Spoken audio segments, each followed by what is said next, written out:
नमस्कार प्यारे दोस्तों, आप सुन रहे daily current update affairs Hindi भाषा का यह कार्यक्रम और मैं आरजे उद्धव आप सभी का इस कार्यक्रम में तहे दिल से स्वागत करता हूं। चलिए बढ़ते हैं हमारे daily current update affairs Hindi भाषा के कार्यक्रम की ओर। हमारी पहली अपडेट है पुस्तक के बारे में।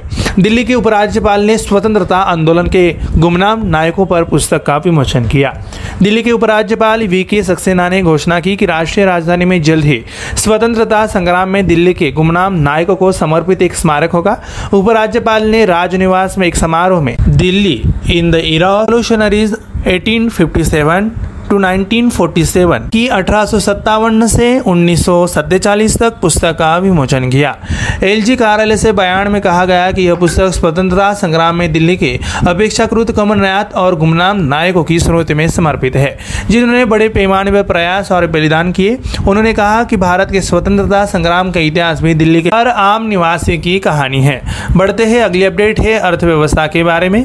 केंद्र ने लॉन्च किया मंथन प्लेटफॉर्म। केंद्र सरकार ने मंथन प्लेटफॉर्म का अनावरण किया है, जिसका उद्देश्य संयुक्त राष्ट्र द्वारा परिभाषित सतत विकास लक्ष्यों चार्टर के अनुरूप भारत के वैज्ञानिक मिशनों को और लक्ष्यों को पूरा करने में मदद करने के लिए उद्योग और वैज्ञानिक अनुसंधान और विकास पारिस्थितिकी तंत्र के बीच बड़े पैमाने पर सहयोग को बढ़ावा देना है। यह प्लेटफॉर्म देश के स्थिरता लक्ष्यों को प्राप्त करने के लिए अभिनव विचारों, आविष्कारशील दिमाग और सार्वजनिक निजी अकादमिक सहयोग के माध्यम से राष्ट्र को बदलने के लिए आवश्यक आधार प्रदान करेगा। अगली अपडेट है खेल के बारे में। FIBAU 18 महिला एशियाई बास्केटबॉल चैंपियनशिप की मेजबानी करेगा बेंगलुरु।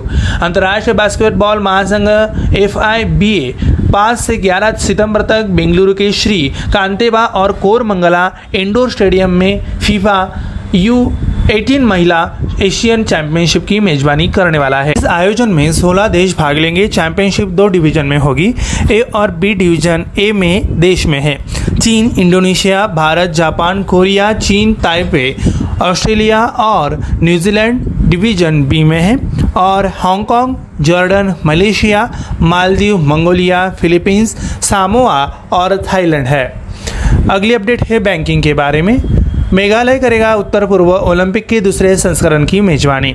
मेघालय 30 अक्टूबर से 6 नवंबर तक शिलांग में उत्तर पूर्व ओलंपिक के आगामी दूसरे संस्करण की मेजबानी करने के लिए पूरी तरह तैयार है। इस संस्करण में 8 पूर्वोत्तर राज्य के लगभग 4000 प्रतिभागी शिलांग में फैले 13 स्थानों पर 18 खेलों में प्रतिस्पर्धा करेंगे। प्रतिभागी तीरंदाजी, एथलेटिक्स, बैडमिंटन, बास्केटबॉल, मुक्केबाजी, फुटबॉल, जूडो, कराटे, निशानेबाजी, तैराकी, table tennis, taekwondo, tennis, wushu, cycling की माउंटेन बाइक, गोल्फ, भारोत्तोलन और कुश्ती जैसे खेलों में प्रतिस्पर्धा करेंगे।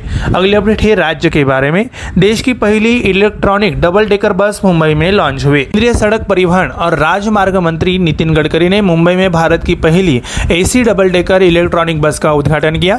गडकरी ने कहा कि हरित समाधानों की बढ़ती उपभोक्ता मांग के साथ सरकार की दृष्टि और नीतियां EV अपनाने की दिशा में सहायक है। मंत्री ने यह भी कहा कि इस पहल से स्थायी परिवहन क्षेत्र को गतिशील बढ़ावा मिलेगा। स्विच मोबिलिटी लिमिटेड स्विच द्वारा निर्मित इलेक्ट्रिक डबल डेकर में अधिक क्षमता है और यह सिंगल डेकर बस की तुलना में लगभग दोगुने यात्रियों को ले जा सकती है। अगली अपडेट है रैंक और रिपोर्ट के बारे में। भारत में तेल मांग 2022 में 7.73% बढ़ेगी, दुनिया में सबसे तेज। पेट्रोलियम निर्यातक देशों के संगठन की रिपोर्ट में कहा गया कि भारत में पेट्रोल और डीजल जैसे पेट्रोलियम उत्पादों की मांग 2023 में 7.73% बढ़ेगी, जो दुनिया में सबसे तेज गति है। OPEC यानी OPEC ने अपने मासिक तेल रिपोर्ट में कहा कि भारत में तेल उत्पादों की मांग 2022 में 4.77 मिलियन बैरल प्रतिदिन से बढ़कर 2023 में 5.14 मिलियन बैरल प्रतिदिन होने का अनुमान है। चीन के 1.23%, अमेरिका के 3.39% के यूरोप के 4.62% से आगे मांग में वृद्धि दुनिया में सबसे तेज है। भारत अमेरिका और चीन के बाद दुनिया का तीसरा सबसे बड़ा तेल आयात और खपत करने वाला देश है।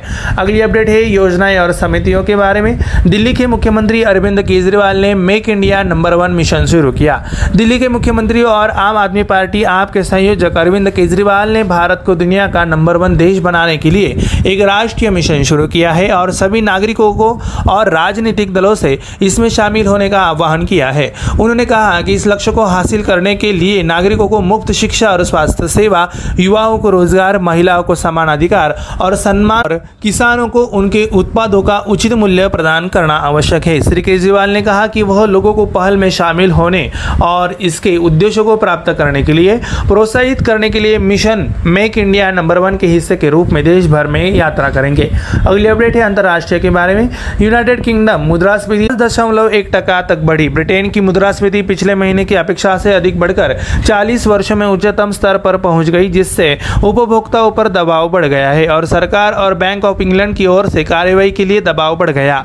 ऑफिस फॉर नेशनल स्टैटिस्टिक्स ने कहा कि उपभोक्ता मूल्य सूचकांक एक साल पहले जुलाई में 10.1% बढ़ा था, जो एक महीने पहले 9.4% बढ़ा था। बीओई और निजी क्षेत्र के अर्थशास्त्रीय दोनों ने अपने अपेक्षा से अधिक पठन किया था और बढ़ती खाद्य कीमतों में से महीने की वृद्धि में सबसे बड़ा योगदान दिया। यह दर्शाता है कि मुद्रास्फीति के दबाव ऊर्जा से परे फैल रहे हैं। अगली अपडेट है आखिरी अपडेट राज्य के बारे में। गोवा बन गया हर घर जल प्रमाणन प्राप्त करने वाला भारत का पहला राज्य। प्रधानमंत्री नरेंद्र मोदी ने गोवा सरकार को हर घर जल प्रमाणित होने वाला पहला राज्य बनने के लिए बधाई दी है, जिसका अर्थ है कि राज्य के हर घर में पाइप से पानी का कनेक्शन था। वर्चुअल संबोधन में उन्होंने कहा कि केंद्र शासित प्रदेश दादरा नगर हवेली और दमन और दीव ने भी यह उपलब्धि हासिल की है।